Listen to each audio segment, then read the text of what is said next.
మహోన్నతుడా, మహాగణుడా, నీ ఘనమైన నామమును బట్టి కృతజ్ఞతాస్తుతులు చెల్లిస్తున్నా.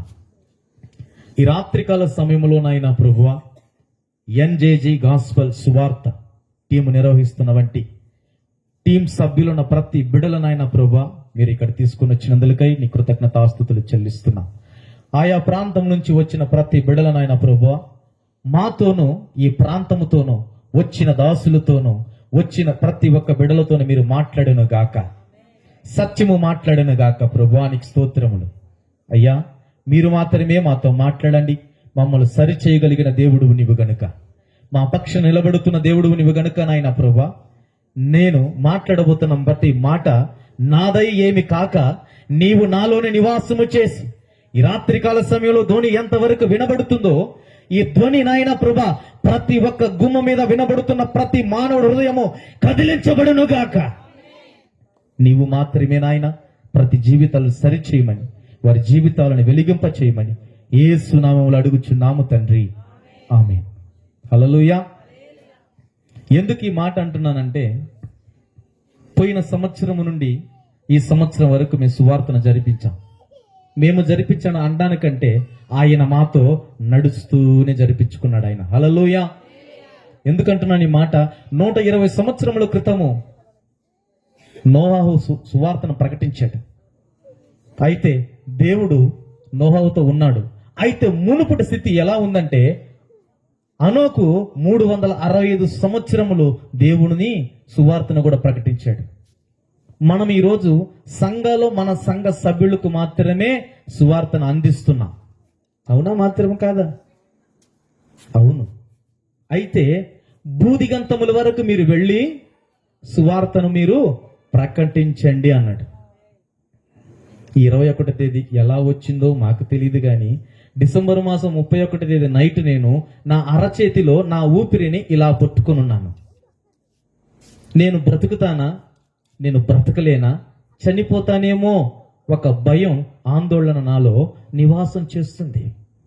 పోయిన సంవత్సరం ఇచ్చిన వాగ్దానం దేవుడు నాకు నెరవేర్చాడు.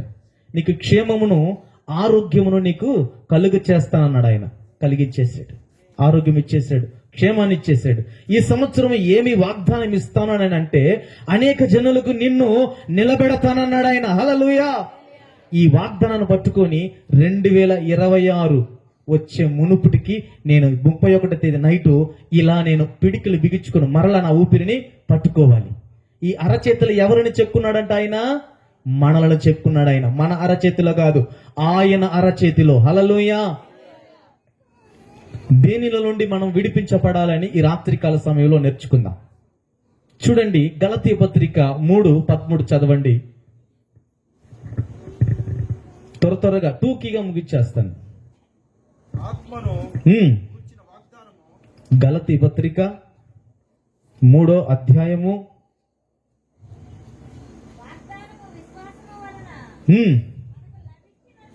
13 అయ్యా.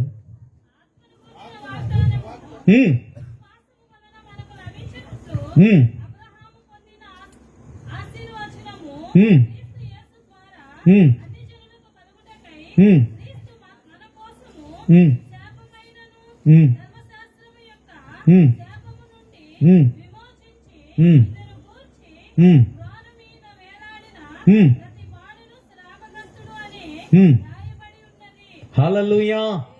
ఆయన ప్రతి వాడిని పాపము ఎక్కడ సిలువలోనే వేలాడాడు ఆయన. హల్లెలూయా.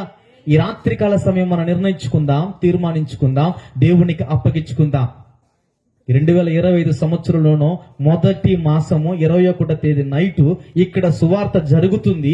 ఈ సువార్తలోనికి వచ్చిన వారు ఆయన చిత్తములో ఉన్నవారు మాత్రమే. హల్లెలూయా. లేని వారు ఎక్కడ ఉన్నారు? లోకములో ఉన్నారు. లోకములో వారు పనులతో అనేక సమయాలలో వారు జీవిస్తున్నారు. మనకు విశ్వాసం ఉంది గనుక ఇక్కడికి వచ్చాం. దేవుడు మాతో, మీతోనూ అనేక వాళ్ళతో మాట్లాడతాడని దేవుడితో మనం మాట్లాడబోతాం మాట. నేను సిలువలో మరణించినప్పుడు మీకు విడుదల కలిగింది. దేనిలో నుంచి విడుదల కలిగింది మీకు? ఆ పాపం ఏమిటి? పాపం అంటే మనకు తెలుసు.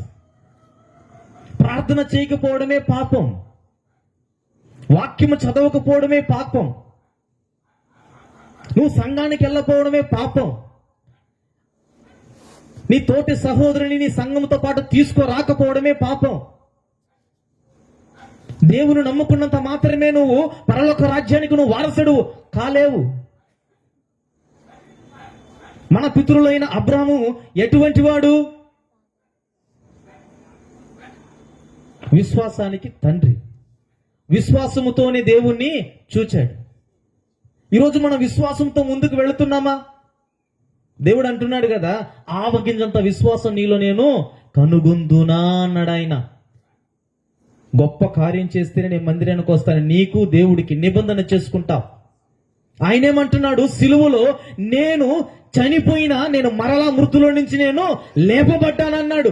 పాపంలో నుండి లేపబడ్డాడు ఆయన. నువ్వు ఈ రోజు పాపంలో నుండి నువ్వు లేయటంలా.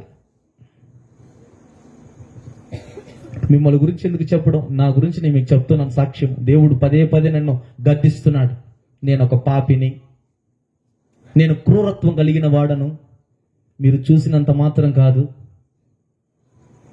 మనిషిని ఏ విధంగా చంపాలని కూడా నాకు తెలుసు. ఏ విధంగా చంపేసి నేను ఎలా పాత పెట్టగలను కూడా నాకు తెలుసు. ఎందుకంటే ఆ విధంగా నేను సహవాసములో ఉన్నవాడను. ఆ విధంగా దేవుడు అక్కడ నుండి నన్ను ఇక్కడికి రక్షించాడు. ఆ సిలువలో ఆయన మరణించినప్పుడు ఆ రక్షణ పాత్రలో నేను కూడా ఉన్నాను. హల్లెలూయా. అటువంటి గ్రహింపు శక్తి నీకు కావాలి అంటే నీకు విశ్వాసము కలగాలి. విశ్వాసం ఉందా? ఉందని జనాలకు చెప్తా. భక్తి ఉందా? జనాలకు చెప్తా. మందిరానికి వెళ్తున్నావా? జనాలకు చెప్తా. నువ్వు చేసేది ఏంటంటే ఆ పాపం అనే వాటిని విడిచిపెట్టక, పాపం అనే మార్గంలో నడుస్తూ, పాపం అనే వాటిని చూస్తూ, పాపం అనే ఊబిలోనే ఉన్నావు. ఆ పాపం ఏమిటో మీకే వదిలేస్తున్నాను. నన్ను నేను ప్రశ్నించుకుంటున్నాను. కామ, క్రోధ, మచ్చ, ముడత, కళంకము, డాగు ఏమీ లేకుండా నువ్వు పరిశుద్ధతగా జీవించగలిగితే పరలోక రాజ్యంలోనికి నీవు వెళతావు. పౌలు అంటాడు, నేను వచ్చినది దేనికంటే సిలువను వ్యర్థము కానివ్వక నేను ప్రకటించడానికే వచ్చాను. బాప్తిసం ఇవ్వడానికిలే. నా గురి కూడా అదే. బాప్తిసం ఇవ్వడానికి నేను రాలేదు. సిలువలో ఉన్న ప్రతి మాటను ప్రకటించడానికే నేను వచ్చాను. సిలువలో ఏముంది అంటే రక్షణ ఉంది, పరిశుద్ధమైన రక్తం ఉంది, చిగురిస్తున్న వంటి వేరుంది. అదే క్రీస్తు. హల్లెలూయా. నమ్మిన వారు చప్పట్లు కొట్టండి. ఆయన క్రీస్తు గనక మనలో అనుదినము దినదినము చిగురింప చేసుకుంటే ఆయన మనము చిగురించాలి. భూమిలో పడిన వెంటనే విత్తనము ఫలించదండి. ఫలించిందా? నీరు పోయాలి, వెరువు వేయాలి. ఆయన క్రీస్తు అంటున్నాడు, నీరు పోసేది ఇంకొకరు, వెరువు వేసేది ఇంకొకరు, వృద్ధి చేసేది ఎవరు? ఎవరు వృద్ధి చేస్తాడంట? దేవుడే వృద్ధి చేస్తాడు. నీవు విత్తనమై ఉన్నప్పుడు పడిన నేల అది బీడు భూమై ఉందా? పరిశుద్ధమైన స్థలమై ఉన్నదా? నీవు బీడు భూమి. నీవు పరిశుద్ధతగా ఉన్నావని నువ్వు భ్రమలో ఉన్నావు. నువ్వు ఎప్పుడు ఒప్పుకుంటావో ఆ సిలువలో ఉన్న సునాదనమును నీకు ప్రకటిస్తాడాయన. సత్యాన్ని ప్రకటిస్తాడాయన. నీతో మాట్లాడతాడు, తేటగా మాట్లాడతాడు ఆయన. ఇవన్నీ పౌలు చెప్తూ ఉన్నాడు గలతీయులకి. ఈ రాత్రికాల సమయంలో మనతోనూ, నాతోనూ, నా కుటుంబంతోనూ, నా బంధువు మిత్రులతోనూ మాట్లాడుతున్న ప్రతి మాట పాపమని వాటిని విడిచిపెట్టాలి.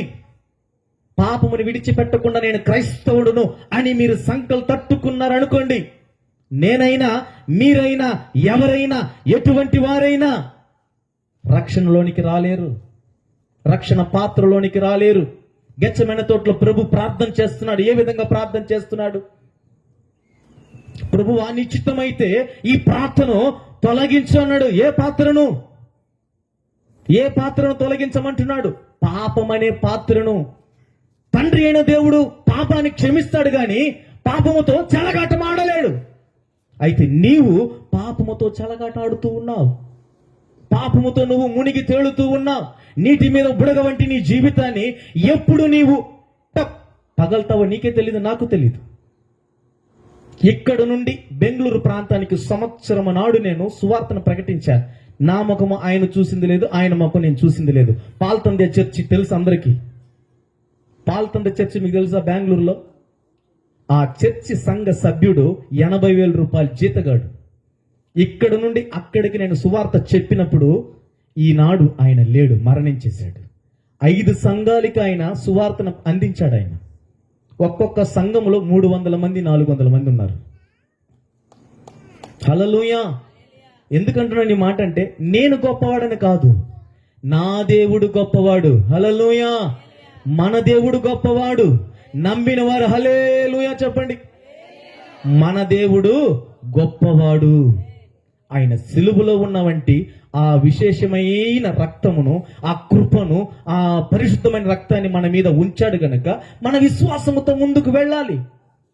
ఆ విడుదల నుంచి రావాలి, మనం విడిపించబడాలి. దేనిలో నుంచి? పాపములో నుంచి మనము విడిపించబడాలి. ఆయన పాపంలో నుంచి విడిపించబడ్డాడు. ఎవరు? దొంగను కూడా పక్కనేగా సిలువలో వేశారు. నువ్వు నిజమైన దేవుడివి కదా, నువ్వు రక్షించుకోవచ్చు కదా అన్నప్పుడు పక్కనున్నవాడు ఏం చేశాడు? అయ్యా, నీవు కూడా నీ రాజ్యంలో నన్ను జ్ఞాపకం చేసుకోలేడు. ఎటువంటి నిరీక్షణ ఇతంది? దేవునితో వెంబడించలేదు, దేవునితో నడిచింది లేదు, దేవుని ఎక్కడ మాటలు వినింది లేదు. అయితే అక్కడ జరుగుతున్న ఆ సందేశము, అక్కడ జరుగుతున్న వంటి ఒక తీర్మానము, ఆయన మాట్లాడుతున్న మాటను బట్టి, ఆ మాధుర్యాన్ని బట్టి ఆయన వెంబడించలేదు. గాని ఆ మాటకు లోబడి వెంటనే దేవుని రాజ్యములో నన్ను జ్ఞాపకం చేసుకుంటున్నాడు. హల్లెలూయా. నువ్వు భూమి మీదనే నిలిచి ఉన్నావు. నీ ప్రాణము నీలో నుంచి ఎప్పుడు పోతా నీకు తెలీదు, నాకు తెలీదు, దేవునికి మాత్రమే తెలుసు. నేను నీ కొరకేనే దిగి వచ్చాను, నీ కొరకే నేను ప్రాణం పెట్టాను, నీ కొరకే నేను పాపంలో నుండి నిన్ను విడిపించగలిగిన దేవుడను. హల్లెలూయా. అయితే పాపాన్ని విడిచిపెట్టకుండా నేను పరిశుద్ధతగానే జీవిస్తున్నానని అనేకులకు మనం ఎలా చెప్తున్నామంటే, పౌడర్ అద్దినట్లుగా, కంటికి కాటికి అద్దినట్లుగా, జుట్టుకి నూనె అంటినట్లుగా మనము ఇతరులకు బోధిస్తున్నాం. అవునా కాదా? అయితే అద్దం ముందు నిలబడిన వెంటనే మనకు దేవుడు చెప్తూ ఉంటాడు, నిన్ను నువ్వు సరి చేసుకో. అద్దము వాక్యం వంటిది, ఖడ్గము వంటిది. హల్లెలూయా. నేను అద్దం ముందు నిలబడినప్పుడు నేను చూస్తూ ఉంటాను, నన్ను నేను చక్కగా ఉన్నానా, అందంగా ఉన్నానా, తల చెడిపోయిందా, వస్త్రం ఏమైనా ఈ షర్ట్కి ఆ ప్యాంటు మార్చుకుందామని అనుకున్నప్పుడు పరిశుద్ధాత్మ దేవుడు నన్ను సరి చేస్తూ ఉంటాడు. ఎలాగంటే, నీవు ఎలా ఉన్నావంటే, లోకములో నువ్వు సంబంధం పెట్టుకున్నావా? లోకముతో నువ్వు ఎలా ఉన్నావు? సంచరిస్తున్నావా? నిన్ను పాపములో నుండి విడిపించిన దేవుడు నేను కాదా? నాతో కాదా నువ్వు నడవాలి, నాతో కాదా సంభాషించాలి, నాతో కాదా నువ్వు ప్రార్థన చేయాలి, నాతో కాదా నువ్వు ఉడன்பడిక చేసుకోవాలి. లోకంలో ఉన్న వాడు ఎటువంటి వాడు? నిన్ను అగాధములోనికి తీసుకుని వెళ్ళిపోయగలిగిన దేవుడా? నిన్ను అక్కడ నుండి విడిపించగలిగిన దేవుడు ఎవరు? యేసుక్రీస్తు. హల్లెలూయా. ఆయన అన్నాడు, సిలువలో మరణించినప్పుడే అగాధములో నుండి చెరలోనికి వెళ్ళిపోయి అక్కడ ఉన్న వారిని తీసుకుని వెళ్ళిపోయిన దేవుడు ఆయన. ఈ రాత్రికాల సమయం దేవుడు దిగి వచ్చాడు అనుకోండి, దిగి వచ్చాడు మన మధ్యలోనికి. ఇక్కడ మనం ఉంటామా? ఈ ప్రాంతంలో ఉన్నవారు ఉంటారు. మనము విశ్వాసము కలిగి ఉంటే ఈ రాత్రికాల సమయం మనం అందరం ఎత్తబడదుము గాక. హల్లెలూయా. అది నిరీక్షణ, విశ్వాసము. ఆ సిలువలో ఉన్నటువంటి ఆ విశేషమైన కృప, ఆ కృప మన మీద ఉంది కనుకనే ఈనాడు మనము 2025 సంవత్సరం జనవరి మాసం ఈ రాత్రికాల సమయంలో దేవుని వాక్యాన్ని తేటగా మాట్లాడుతున్నాడు ఆయన. హల్లెలూయా. సంవత్సరం అంతా జరుగుతూ ఉండగా కార్యములు నూతనపరచువాడు ఆయన. సంవత్సరము జరుగుతూ ఉంది, కార్యములు నూతన జరుగుతూ ఉంది. నీలో క్రియలు జరగటంలే, నీతిలో మార్పు చెందటంలే. నీ విశేషమైన ఆయన కృప నీకు ఇచ్చినప్పుడు నీవు ఎలా ఉన్నావంటే, దేవుని విడిచిపెట్టేశావు, దేవుని విడిచిపెట్టి దూరంగా ఉన్నావు. ఇవన్నీ గలతీయ పత్రికలో మాట్లాడుతున్న మాట అవే. పౌలు చెప్తూ ఉన్నాడు. మీరు 14 పత్రికలు చదివారంటే గద్దింపు ఉంటుంది, ఖండింపు ఉంటుంది, హెచ్చరికలు ఎక్కువ ఉంటాయి. సువార్తను గురించి ప్రకటించిన వాడు పౌలు. నేను క్రీస్తు పోలికలో నడుచుకుంటున్నాను అంటున్నా ఆయన. మనం ఎవరు పోలికలో ఉన్నాం? వాడు పోలికలో ఉన్నాం. వాడు పోలికలో ఉన్నామా? దేవుని రూపంలో మనం ఉన్నాం. హల్లెలూయా. ఎందుకంటే మనము నమ్మి విశ్వాసముతో బాప్తిసం పొంది మారు మనసు పొంది పరలోక రాజ్యానికి మనము అందరము వారసులమై ఉన్నాం. హల్లెలూయా. ఇక్కడ మనం ఈ భూమి మీద విడిచిపెట్టిన వెంటనే ఈ దేహము భూమిలో ఉండిపోతుంది. ఎక్కడ? ఎవరిదంట ఈ సొత్తు? ఆత్మ దేవునిది. ఆయన సొత్తు కోసమే ఇంత ప్రాధాయపడుతున్నాడు. ఆయన వచ్చాడు, ప్రకటించాడు, వెళ్ళిపోయాడు. అనేకమైన వారిని ఎన్నుకున్నాడు. ఇంకనో సువార్తను ప్రకటించి నా కొరకు సిద్ధపాటు చేస్తున్నారా లేదని ఆయన మన మధ్యలోనే పరిశుద్ధాత్మ దేవుని విడిచిపెట్టిపోయాడు ఆయన. హల్లెలూయా. పరిశుద్ధాత్మ దేవుని గురించి వివరణ లేనప్పుడు, పరిశుద్ధాత్మ గురించి క్రియలే లేనప్పుడు, ఆత్మఫలాలు లేనప్పుడు నీలో విశ్వాసం ఎలా నీకు కలుగుతుంది? హల్లెలూయా. ఏందయ్యా వచ్చాడు, అరిచాడు, చెప్పాడు, వెళ్ళిపోతున్నాడు. నేను చెప్పేదా లేదా అని మీరు బైబిల్లో మీరు చూసి తేటగా చదువుకోండి. నన్ను ఇదిలితే ఏమి రాదు. ఇప్పుడు నేను బైబిల్ తీసుకొని మొత్తము నేను చదువుకోలేదు, టూకీగా చెప్పేసి వెళ్ళిపోతాను. అయితే దేవుడు నాతో మాట్లాడుతున్న విశ్వాసంతో నేను ముందుకు వెళుతున్నాను. హల్లెలూయా. చూడండి, అలాగే ఇంకొక మాట చెప్తాను. ఆయన సిలువలో నుండి మిమ్మల్ని విడిపించాడు. ఎక్కడ నుండి? ఎక్కడ? మరణమును నుండి, పాపమనే మరణమును నుండి నిన్ను విడిపించి ఆ సిలువలో ఆయన మరణించాడు. పాపముల నుండి విడిపించాడు నిన్ను ఆయన రెక్కల కింద దాచుకున్నాడు ఆయన. హల్లెలూయా. చూడండి, ఇంకొక మాట చెప్తాను. ఎబ్రీ పత్రిక 10:10 చూడండి.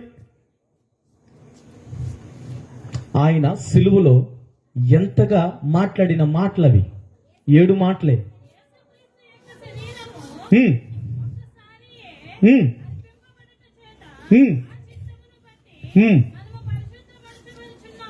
హల్లెలూయా. ఎలా అంట?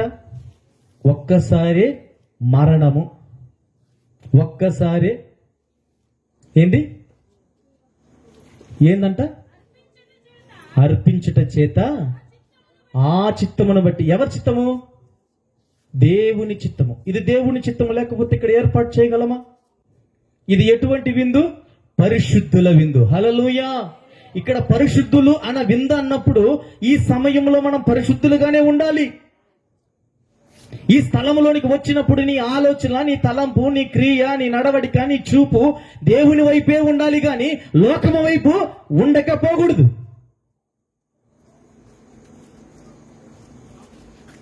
దేవుడు అంటున్నాడు, నేను పరిశుద్ధుడను, మీరు పరిశుద్ధులుగానే ఉండండి.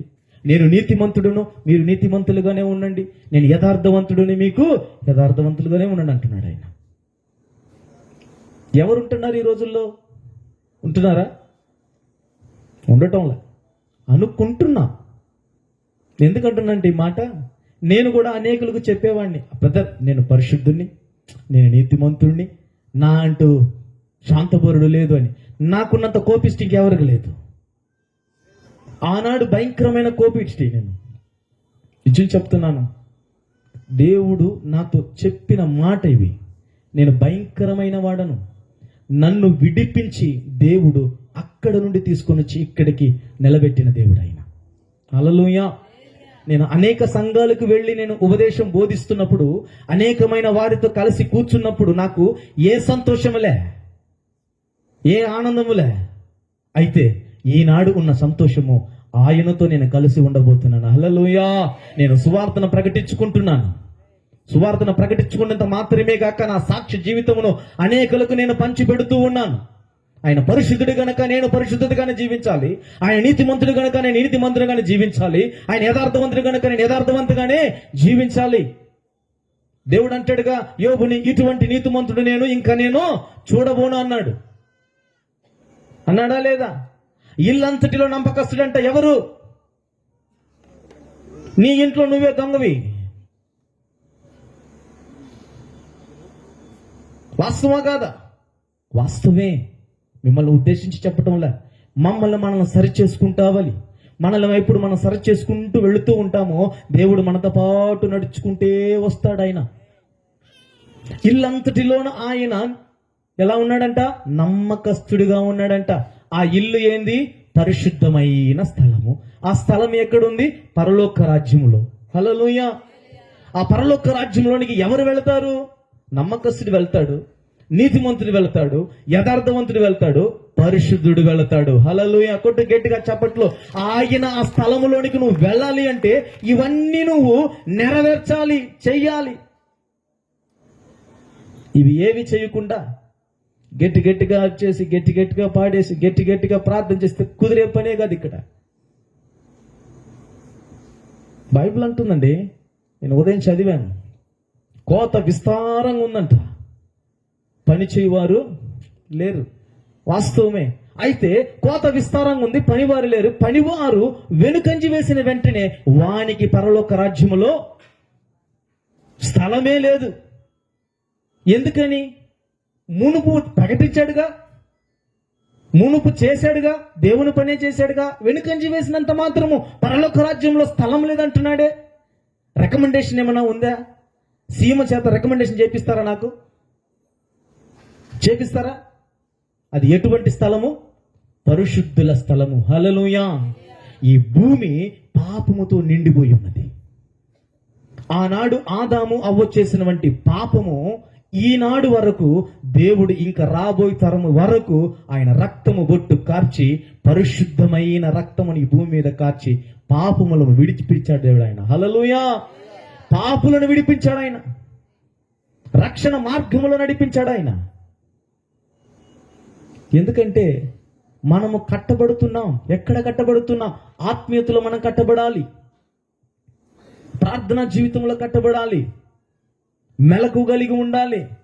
అరుణోదయం లేచినప్పుడు ధూపము వేయాలి. మీకు ఈ ఫ్లెక్స్ చూస్తే మీకు అర్థమవుతుంది. ఇక్కడెక్కడో ఒక పక్కన ధూపం ఉంది, చూసారా? ఆ ధూపం కూడా ఎలా ఉందో చూడండి. అది ప్రత్యక్ష గుడారంలో ఉన్నటువంటి ఒక పాత్ర. దాని పాత్ర ఏంది చెప్పండి? యాజకుడు పట్టుకొని ధూపం వేసుకుంటూ వెళ్తూ ఉంటాడు. ఎందుకు వేసుకుంటూ వెళ్తున్నాడు? దేవునికి ధూపం చూపిస్తూ ఉన్నాడు. నువ్వు ఆ విధంగా నువ్వు మోకాలు వంచి ప్రార్థన చేసిన అను దినము ఉన్నావా? లేవు. ఉన్నావని అనుకుంటున్నాం. ఎందుకు చెప్తున్నానంటే అది నేనైనా సరే, మీరైనా సరే, ఎవరైనా సరే, దేవుని వెంబడించే వాళ్ళు కానీ వెంబడించలేని వారు కానీ మనల్ని చూసి ఇతరులు కూడా నేర్చుకోవాలి. ఆయన సిలువలో మరణించినప్పుడు పాపములో నుండి విడిపించుటకే మరణించాడు ఆయన. నేను పరిశుద్ధుడను గనక మీరు పరిశుద్ధులుగానే ఉండమంటున్నాడు ఆయన. అయితే మీరు ఎలా ఉంటున్నారు? ఎలా ఉంటున్నారు? దేవుడు మీతో మాట్లాడుతున్న మాట, నేను పరిశుద్ధుడనమ్మా, మీ వద్దకు నేను వచ్చాను. మీరు నా రాజ్యంలోనికి ప్రవేశించాలంటే మీరు చేసిన ప్రార్థన బట్టి, మీరు వెళ్ళిన సంఘాలను బట్టి, మీరు కట్టిన సంఘాలను బట్టి కాదు, నీ ఆలోచన బట్టి, నీ క్రియలను బట్టి, నీ ప్రవర్తన బట్టి నీకు కొలత వేయబడుతుంది. తెలుసు కదా మీకు, కొలత వేయబడుతుంది. అందుకే అంటున్నాను, ఒక్కరిని మీరు ఏలెత్తి చూపిబాకండి, ఒకరిని మీరు ఉద్దేశించి తీర్పు తెచ్చబాకండి. దేవుడు ఇదే మాట్లాడమన్నాడు. నేను ఆ జాబితాలో ఏమైనా ఉన్నానేమో, నేను ఈ సంవత్సరంలో నుండి ఎవరిని ఏం అనకుండా నా మంటుకు నేను పని చేసుకుంటూ వెళ్ళిపోవాలి. సిలువను గురించి నేను ప్రకటించుకుంటూ వెళ్ళిపోవాలి. ఆ సిలువలో 7 మాటలు మాట్లాడు. ఈస్టర్ రోజు మీరు మాట్లాడుకుంటారు. ఆ 7 మాటలు మీరు మాట్లాడుకుంటా ఉన్నారనుకోండి, అక్కడే ఉంటారు. క్రీస్తు మిమ్మల్ని ఏమి చేయమన్నాడు మాత్రం మనము తెలుసుకోవాలి. చూడండి, ఇంకో మాట చెప్పి ముగిచ్చేస్తాను మీకు.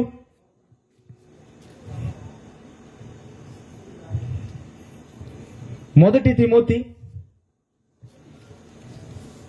2వ పత్రిక, మొదటి తిమోతి 2వ అధ్యాయము 4వ వచనం.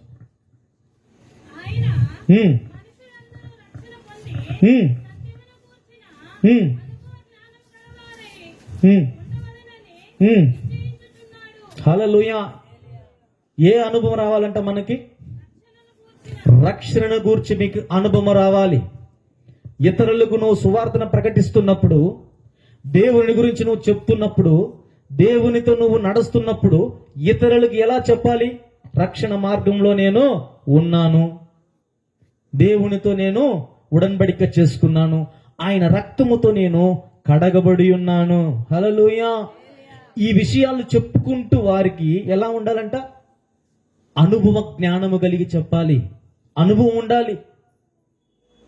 అనుభవం ఎవరికి వస్తుంది? తలబండిన వారికే అనుభవం వస్తుంది. అవునా కదా? బాలుడైన యేసుక్రీస్తు ఎక్కడ పాండిత్యం చేశాడంట? 12 ఏళ్ళప్పుడు. ఎక్కడ చేశారండి?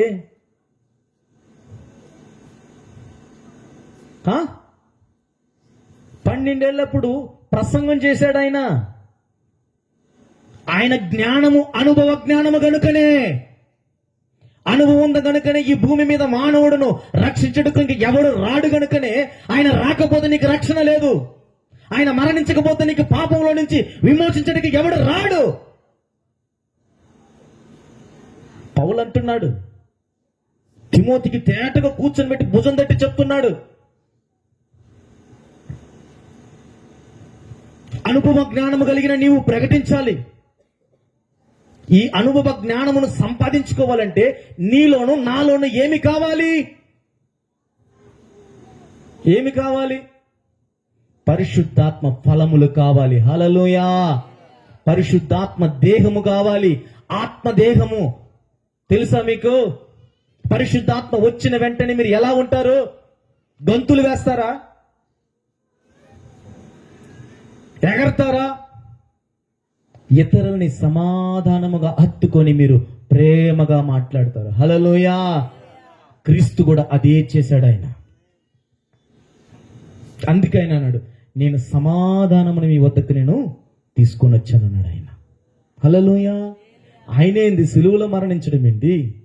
ఆయన ఈ భూమికి దిగి రావడం ఏంది? నీ కొరకును నా కొరకును దిగి వచ్చిన దేవుడు ఆయన. ఆయన స్వయాన చేతులతో మనల్ని చేశాడు. నేను ఒక వారం ముందు జూకి పార్క్ వెళ్ళాను.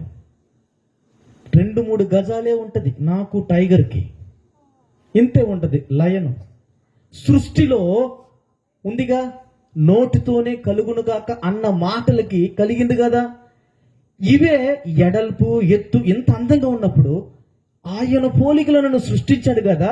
నేను ఎంత అందంగా ఉన్నాను, ఎంత సౌందర్యంగా ఉన్నాను, ఎంతగా నేను ఉన్నాను అన్నప్పుడు నాలో నేనే ఆలోచించుకున్నాను, ప్రభువా సృష్టిలో నేనే కదా ప్రధానమైన వాడను.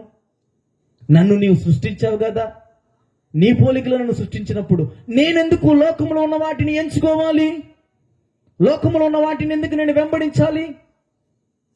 అప్పుడు నేను తీర్మానం చేసుకున్న మాట ఏంటంటే, ప్రభువా నోటి మాటతో కలిగిన ఇవన్నీ సృష్టి మాకంటే మునుపు వస్తున్నాయి గనక నీవు ఎప్పుడు రాకడ కోసం ఎదురు చూస్తున్నాయి. నేను వాటికంటే ముందుగా మెలకువగలిగిన ఆత్మ నాకు కావాలి. హల్లెలూయా.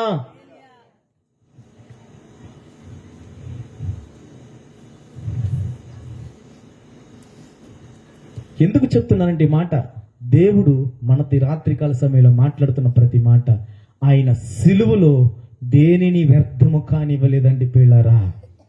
దేనిని విడిచిపెట్టలేదు. తండ్రి చిత్తాన్ని నెరవేర్చాడు. తండ్రి చిత్తం ప్రకారమే పరలోక రాజ్యానికి వెళ్ళిపోయాడు. ఈనాడు రాబోయే దినము వరకు ఆయన ఎలా ఉన్నాడంట? నీ కొరకు, నా కొరకు, అనేక సంఘాల కొరకు, అనేకమైన విశ్వాసుల కొరకు, అనేకమైన ప్రజల కొరకు విజ్ఞాపన చేస్తూ ఉన్నాడు. విజ్ఞాపన బ్రతిమలాడుకుంటున్నాడు. ఒక జడ్జి దగ్గర ఒక లాయరు బ్రతిమలాడుకున్నట్లుగా, ప్రభు అన్నట్టు, అయ్యా ఈసారైనా వదిలేసి 2024 నైట్ నేను పడ్డ కష్టం నాకు తెలుసు, మీకేం తెలుసు? నేను ఎప్పుడు నా కుటుంబాన్ని విడిచిపెట్టిపోతానేమో అని గుప్పిళ్ళు పట్టుకొని ఉన్నాను. ఈరోజు ఆ నైట్ ఇటు పట్టుకొని ఉన్నా నేను. పిడికిలెట్ అనుకోవడం, టైం చూసుకోవడం, ఇటు పట్టుకోవడం, టైం చూసుకోవడం. మా ఇంట్లో ఏంది టైం చూస్తున్నావు, చేతులు చూస్తున్నావు? ఏం లేదు మా అన్న. దేవుడు నాతో మాట్లాడుతున్నాడు, నీకు క్షేమమును ఆరోగ్యమును కలుగ చేసిన దేవుడు అని నేను అన్నాడు. హల్లెలూయా. వెంటనే ద్వితీయోపదేశ కాండలో మాట్లాడేశాడు. అనేకమైన జనుల ఎదుట నన్ను నిలబెడతానన్నాడు. ఆ జనులు ఎవరు ప్రభు అంటే, నీవు సువార్తకు వెళుతున్నావు కదా, జనులు అనేకమైన ప్రాంతాల్లో ఉన్నారు కదా, వారికి నువ్వు ప్రకటించు ఈ సిలువను వ్యర్థము కాని ఒక. హల్లెలూయా, హల్లెలూయా. మీకు అర్థమైందా దేనిని చెప్పానని? దేవుని మాటలే చెప్పాను, దేవుని విషయాలే మీకు చెప్పాను. నీతిమంతులుగానే బతకమంటున్నాను, యథార్థంగానే ఉండమంటున్నాను, పరిశుద్ధుడితో మీరు పరిశుద్ధులుగా ఉండమంటున్నాను. పరలోక రాజ్యంలో మీరు చేరాలి అంటే ఏమై మనం ఉండాలి? అనుభవ జ్ఞానము కలిగి పరిశుద్ధ ఆత్మ ఫలములు కలిగి ఉండాలి. హల్లెలూయా. ఇవన్నీ మనం చేస్తే ఆయన వారసత్వంలో మనం ఉంటాం, మనము కలిసి ఉంటాం, ఆయనతో నడుస్తాం, ఆయనతో మనం మాట్లాడతాం, ఆయనతో మనము స్తుతిస్తాం. ఆయన సింహాసనములో ఉన్నప్పుడు మనము కూడా సింహాసనములో కూర్చొని స్తుతిస్తూ ఉంటాం. హల్లెలూయా, హల్లెలూయా. నా యేసయ్యా నీ దివ్య ప్రేమలో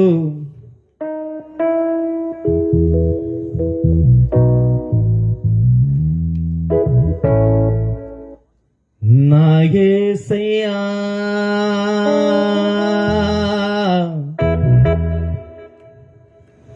నీ దివ్య ప్రేమలో నా జీవితం పరిమళించినే. ఈ రాత్రికాల సమయంలో నీ జీవితము గాని నా జీవితము గాని పరిలింప చేయాలి ఆయన. ఎందుకంటే పరమలింప చేసిన ఆయన దేవుడు మాత్రమే. నిన్ను నన్ను ఎన్నుకున్న దేవుడు ఆయన. ఆ సిలువలో ఆ మానల వేలాడుతున్నప్పుడు ఆయన మాట్లాడిన ప్రతి మాట, సిలువను వ్యర్థము కానివ్వక నేను ఇక్కడికి ప్రకటించడానికి నేను వచ్చినాను. ఆయన కన్నీలో తుడిచగలిగిన దేవుడు ఆయన. నిన్ను నిందించిన మనుషులు ఎవరైనా కానీ ఈ రాత్రికాల సమయంలో నీ కుటుంబంలో ఉన్న సమస్య, నీ శరీరం మీద ఉన్న సమస్య, ఆయన ఈ రోజే విడిపించగలిగిన దేవుడు ఆయన. అయ్యా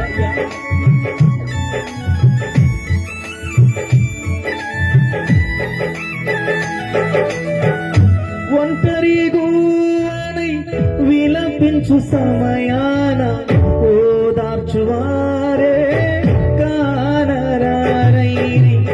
ఒంటరిగూనై విలపించు సమయాన ఓదార్చువారే కానరారైరి. ఔరా నీ చాటు నన్ను దాచినందున నీకే నా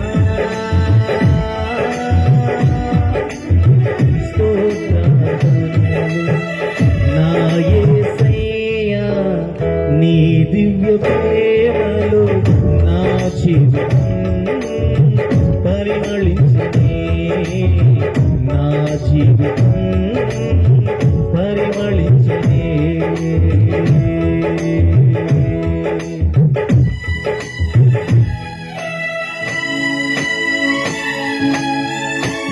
నా యేసయ్యా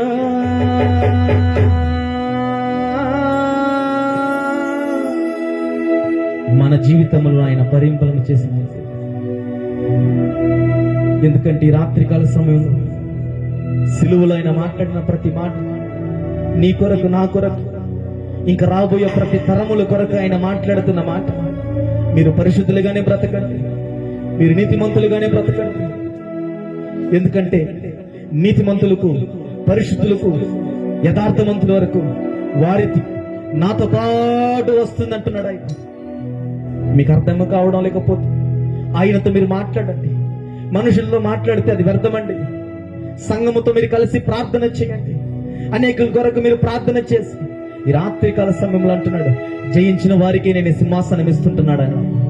జయించిన వారికే నీవు జయ జీవితము పొందుకోవాలంటే, ఆయన ఒడిలో నువ్వు కూర్చోవాలంటే ఈ రాత్రికాల సమయంలో నీతోనూ, నాతోనూ, సంఘముతోనూ, ఈ ప్రాంత ప్రజలతోనూ ఈ ధ్వని ఎంతవరకు వినబడుతుందో వారితోనూ, వారి హృదయాల మోడు వారిని జీవితం చిగిరింప చేయగలిగిన దేవుడు ఆయన మాత్రమే ఒక్కడు.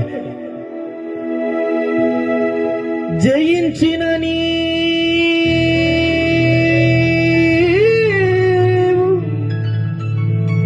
నా పక్షమై ఉండగా ఆయన మన పక్షమే ఉండగలిగాడు. జయమే నా ఆశ. అయ్యా, ఈ భూమి మీద ఉన్నంత వరకే జయము చెయ్యాలి. జయ జీవితమే నాకు కావాలి. అపజయము నా వద్దకు రాకూడదు ప్రభువా. నా జీవితంలో అపజయము రాకూడదు. కన్నీళ్ళు వచ్చినప్పుడు వెంటనే నీ వైపు నేను తిరగాలి. బాధ వచ్చినప్పుడే నీ వైపు మోకరించి నేను ప్రార్థన చేయాలి. నాయన, నన్ను దుఃఖ పెట్టేవారు నాయన ప్రభా, నేను క్షమించే గుణము కావాలి. ఇతరులు నా కొరకు ప్రార్థన చేసే అనుభవం నేను రావాలి ప్రభు. నేను అల్పుడను ప్రభు, నేను ద్రోహము చేసిన వాడు, నేను అనేకమైన సమయంలో నేను విడిచిపెట్టి లోకములో కలిసిపోయిన వాడు. అయినా మరలా నన్ను క్షమించి రాత్రికాల సమయంలో మీరు నిలబెట్టారు. నన్ను మీరు జ్ఞాపకం చేసుకున్నాయ్యా. అయ్యా, నీవు తప్ప వేరొక దేవుడు లేడు గనుక ఈ రాడు అయినా ప్రభా మీరు మాట్లాడుతున్నారు. నన్ను సరి చెయ్యండి. ఇంకను అనేకులకు నాయన ఉపదేశం బోధించుట మీరు నాతోనూ ఇక్కడున్న ప్రతి ఒక్క వారితోనూ మీరు మాట్లాడమని ఇక మీద నాయన ప్రభా జరగబోతున్న వంటి సమయమంతా మీ చేతులకు అప్పగించుకుంటాం. యేసు నామములో అడుగుచున్నాము తండ్రి, ఆమేన్.